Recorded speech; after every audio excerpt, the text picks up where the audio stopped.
মিয়া শুধু এইখানে শেষ না, শাহ জুলফিকার নকশবন্দি দামত বরকাতুহুল আলিয়া, নকশবন্দি তরিকার বড় পীর বুজুর্গ পাকিস্তানের, ওনার শায়েখ এবং মুর্শিদ মাওলানা মুর্শিদ আলম রহমতুল্লাহ আলাইহি 27 বার হজ করছেন। কয়বার?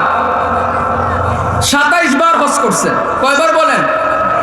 তিনি বলতেছেন, আমি যতবার হজ করছি